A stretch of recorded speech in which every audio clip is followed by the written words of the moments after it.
Hello everyone, it's me Imdadullah Chowdhury currently studying in Nalbari medical college and hospital. तो आज मैं आप लोगों से बात करने वाला हूँ ड्यूरिंग काउंसलिंग आपको कौन-कौन सा डॉक्यूमेंट चाहिए होगा। तो सबसे पहले हम डॉक्यूमेंट को 4 पार्ट में डिवाइड कर देते हैं, जो कि है academic documents, identity and category documents, उसके बाद आता है नीड डॉक्यूमेंट्स एंड पार्ट 4 में आता है काउंसलिंग फॉर्म्स एंड एनेक्सर। उससे पहले और एक चीज़ बोल देता हूँ, ये वीडियो आप एंड तक ज़रूर देखना क्योंकि एंड में बताने वाला हूँ कि कौन-कौन सा डॉक्यूमेंट आप यूनिवर्सिटी को डिपॉज़िट कर दोगे eight the time of admission. फिर वो कोर्स कंप्लीट होने तक यूनिवर्सिटी के पास रहेगा और आपको ये डॉक्यूमेंट के लिए क्या करना चाहिए, ये मैं एंड पे बताऊँगा। तो सबसे पहले बात करते हैं एकेडमिक डॉक्यूमेंट्स के बारे में। तो एकेडमिक डॉक्यूमेंट्स में आता है क्लास 10 का एडमिट कार्ड, क्लास 10 का मार्कशीट, क्लास 10 का पास सर्टिफिकेट और क्लास 12 का एडमिट कार्ड, क्लास 12 का मार्कशीट एंड क्लास 12 का पास सर्टिफिकेट। और आपको आप लोगों में से जो सीबीएसई के बच्चे हैं, उनके दिमाग में एक ही क्वेश्चन आ सकता है कि हमारे पास तो सिर्फ एडमिट कार्ड और मार्कशीट है, लेकिन पास सर्टिफिकेट तो नहीं है। तो एक्चुअली क्या चीज़ है कि लाइक सीबीएसई के बच्चों को मतलब एडमिट कार्ड और मार्कशीट मिलता है और जो मार्कशीट होता है ना, वही पास सर्टिफिकेट होता है। और जब मैं भी एडमिशन के लिए आया था, तो मेरे को भी डाउट हुआ था कि लाइक मेरे को तो कुछ कोई पास सर्टिफिकेट नहीं मिला, तो पास सर्टिफिकेट क्या है? तो आप लोगों को बिल्कुल डरने की बात नहीं है।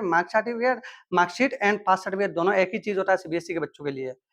और आपको उस ओरिजिनल डॉक्यूमेंट के साथ-साथ 2 कॉपी में प्रिंट आउट करके लेके आना पड़ेगा। उसके बाद आता है आइडेंटिटी एंड कैटेगरी डॉक्यूमेंट्स। तो आइडेंटिटी और कैटेगरी डॉक्यूमेंट्स में आपको आधार कार्ड लेके आना है, परमानेंट रेसिडेंट सर्टिफिकेट और एक चीज़ याद रहे कि परमानेंट रेसिडेंट सर्टिफिकेट आप अभी ही बना लें। मतलब क्योंकि वो बनने में अराउंड 2-3 हफ्ता लग ही जाता है और कभी-कभार तो 1 महीने से ज़्यादा भी लग जाता है। तो आपको ये एडमिशन के टाइम पे नहीं होगा तो आपको एडमिशन नहीं मिलेगा। फिर आपको चाहिए होगा कास्ट सर्टिफिकेट। और जो आपका मतलब एससी, एसटी, ओबीसी, एनसीएल के लिए चाहिए मतलब वो रहेगा तो आपको लाना पड़ेगा एंड ईडब्ल्यूएस सर्टिफिकेट इफ आप ईडब्ल्यूएस कैटेगरी में हो। फिर पासपोर्ट साइज सर्टिफिकेट। तो पासपोर्ट साइज सर्टिफिकेट आपको एटलीस्ट मतलब 10 से 15 कॉपी चाहिए। सेम उसी तरह लाना है जो आपको मतलब आपने नीट एडमिट कार्ड में दिया था। उसके बाद हम नीट डॉक्यूमेंट पे आते हैं। नीट डॉक्यूमेंट में सबसे पहले आता है नीट यूजी का एडमिट कार्ड। तो आप बेटर इफ मतलब आप कलर्ड कॉपी लेके आओ और एटलीस्ट 2 कॉपीज़ मतलब प्रिंट आउट करके लेके आओ। उसके बाद नीट यूजी स्कोर कार्ड या रैंक कार्ड जो आपको अभी मिल गया होगा आफ्टर नीट रिजल्ट, तो आपको 2 कलर्ड कॉपी लेके आना है और तुम्हारा नीट ओएमआर रिस्पॉन्स शीट जो आप लोगों को ईमेल के थ्रू मिला होगा, तो आपको वो भी 2 कॉपी कलर प्रिंटेड लेके आने से बेहतर है। हर कॉलेज में नहीं चाहिए, कुछ-कुछ कॉलेज में चाहिए होगा तो लाइक आपके पास नहीं होगा तब भी चलेगा, कोई बात नहीं। NEET counselling allotment letter, NEET counselling allotment letter मतलब मेरिट लिस्ट पेज पे आपका नाम होगा वही लाना है और उसमें मतलब आपका कॉलेज का नाम ये सब रहता है। जैसे आप देख सकते हो कि लाइक यहाँ पर मार्क्स स्कोर कार्ड और लास्ट में आप लोगों का मतलब वो कॉलेज का नाम रहता है। तो ये अलॉटमेंट लेटर भी चाहिए होगा। तो सब एटलीस्ट मतलब आपको 2-2 कॉपीज़ लाना पड़ेगा। उसके बाद आता है काउंसलिंग फॉर्म्स एंड एनेक्सर्स, तो वो one of the most important part यही है। तो सबसे पहले आता है declared by the parents and guardian, मतलब आप लोगों का पेरेंट गार्जियन को डिक्लेयर करना होगा कि लाइक मेरा बेटा यहाँ पे पढ़ेगा तो मैं सब खर्चा मैं उठाऊँगा, मतलब जितना पैसा का ज़रूरत है वो करूँगा और मेरा बेटा कोई मिसकंडक्ट वो सब में मतलब नहीं है, तो वो सब आपको मतलब यही डिक्लेयर करना होता है। तो आप पढ़ सकते हो ये पॉज़ करके। तो इसमें आपको क्या करना पड़ेगा कि लाइक आपका किसी पेरेंट्स का नाम या गार्जियन का नाम इधर पे रहना पड़ेगा, सिग्नेचर चाहिए और यहाँ पे नाम और फिर कोई गेजेटेड ऑफिसर मतलब स्कूल का प्रिंसिपल हो सकता है, कॉलेज का प्रिंसिपल हो सकता है या कोई मेडिकल ऑफिसर। तो ये मेरा है जो कि मेरा मेडिकल ऑफिसर ने साइन किया था हमारा सिविल का। और सेकंड चीज़ है एनेक्सर 1, ये सबके लिए एनेक्सर 1 है, एनेक्सर 2 सबके लिए मैंडेटरी है, ये सबको चाहिए होगा।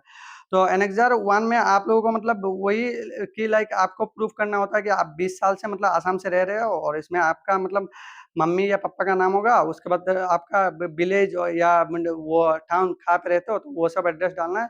फिर आपको मतलब डीसी ऑफिस से किसी भी मतलब मान लो डीसी, एडीसी किसी का भी साइन होने से हो जाएगा एनेक्सर 1 में। और एनेक्सर 2 में आपको मतलब आपका नाम, आपका मम्मी-पापा का नाम और उसके बाद आप कहाँ रहते हो, एडमिशन मतलब कब आपने मतलब इस एडमिशन लिया था और स्कूल में और कब मतलब आप कहाँ से 10 और 12 पास किए हो। तो 6 से लेकर 12 तक मैंने एक ही स्कूल में पढ़ा था, इसीलिए मैंने मतलब अपना स्कूल का प्रिंसिपल का साइन लिया। तो आप अलग-अलग स्कूल में पढ़ रहे हो तो अलग-अलग ला सकते हो अपना सेफ्टी के लिए। एनेक्सर 3 सबके लिए मैंडेटरी नहीं है। जो लोग ओबीसी या एमओबीसी कैटेगरी के हैं, उनका चाहिए, जैसे कि उनको विलेज का नाम, पोस्ट ऑफिस, वो सब, name of the candidate, name, father, mother वो और एड्रेस और वो मतलब उसी कैटेगरी में बिलोंग करते हैं, वही दिखा के फिर आपको डीसी, एसडीओ या एडीसी वो सब का साइन चाहिए होगा। और सेम उसी तरह एनेक्सर 4, लेकिन वो एससी कैटेगरी के लिए है और वो ओबीसी के लिए था, तो बाकी सब कुछ ही सेम होता है उसी तरह, और साइन भी डीसी, एडीसी वो सब का ही चाहिए। और एनेक्सर 5 आपको एसटी प्लेन या एसटी हिल्स के लिए चाहिए होगा, और वो भी सेम उसी तरह ही है, आप डीसी और एडीसी का साइन ले सकते हो, ये सबके लिए नहीं है। और एनेक्सर एनेक्सर 6 है आपका टीजीएल और एक्स टीजीएल कम्युनिटी के लिए, सेम उसी तरह आपको फिल करना है, फिर डीसी एडीसी का साइन लेके आना है। एनेक्सर 7 होता है 4 एरिया के लिए, और सब कुछ मतलब सेम ही है, जस्ट एनेक्सर नाम बदल दिया गया है कि आप मतलब कौन सा मतलब उसमें बिलोंग करते हो, कि लाइक कौन सा कास्ट या कौन सा वो कैटेगरी में। इसी तरह आप एनेक्सर 8 आपको मतलब एक सर्विसमैन के लिए, और एनेक्सर 9 आप बालन का शिकार हुआ लाइक एक्सट्रीमिस्ट बालेंस ऑफ आसाम उनके लिए होता है, और आप लोगों का 10 होता है मटर कोटा के लिए। और उसके बाद अभी हम एंड में बात करते हैं कि certificate to be deposited at the time of admission, मतलब कौन-कौन सा डॉक्यूमेंट आपको एट द एडमिशन आपको यूनिवर्सिटी को देना पड़ेगा। उसमें आपका आता है मतलब क्लास 10 का एडमिट कार्ड, एचएसएलसी का एडमिट कार्ड, एचएसएलसी का मार्कशीट और एचएसएलसी का पास सर्टिफिकेट। मेरा नहीं क्रॉस है क्योंकि मैं सीबीएसई से था, इसीलिए मेरा मतलब पास सर्टिफिकेट नहीं चाहिए। और फिर आता है क्लास 12 का admit card, marksheet and pass certificate, तो मेरा मार्कशीट लेके गए हैं वो लोग। और फिर आता है पीआरसी और एनेक्सर 1 और कास्ट सर्टिफिकेट, मतलब मेरा तो कोई कास्ट नहीं था, कास्ट सर्टिफिकेट टीजीएल या ईडब्ल्यूएस सर्टिफिकेट नहीं था। और फिर आता है नीट एडमिट कार्ड और NEET score card, allotment letter नहीं चाहिए, और एनेक्सर मतलब आपको देना पड़ेगा। तो उसके बाद आपको ये मिलेगा, तो अच्छे से प्रिजर्व करके रखना है, क्योंकि यहाँ घूम जाएगा ना तो एंड में आपको दिक्कत हो सकता है आपका डॉक्यूमेंट रिटर्न मिलने से तक, क्योंकि 5.5 साल तक ये यूनिवर्सिटी के पास रहेगा और आपका मतलब बहुत काम आ सकता है। इसीलिए आपको क्या करना है, एटलीस्ट मतलब इनका 2-3 प्रिंट आउट निकाल के रख देना है, और कहीं पे भी मतलब आप ऑनलाइन मतलब वो करके रख सकते हो, लाइक गूगल ड्राइव या मतलब कहीं पे भी आप रख सकते हो, जो आप फ्यूचर में काम आए तो आप यूज़ कर सको। और हर चीज़ मतलब आपको एटलीस्ट 2 सेट लेके जाना है, कोई भी चीज़ हो, क्योंकि एक चीज़ गुम गया तो इंस्टेंटली आप कहाँ से लाओगे, तो हर चीज़ 2-2 सेट लेके जाओ, ज़ेरॉक्स 2 सेट और मेन 1 सेट का अलग-अलग, और साथ में 2 फाइल बना लो, 3 फाइल बना लो, 1 मेन का और 1 ज़ेरॉक्स का और तीसरा दूसरा भी ज़ेरॉक्स का। और इसी तरह के कंटेंट के लिए आप मेरे चैनल को सब्सक्राइब कर सकते हो।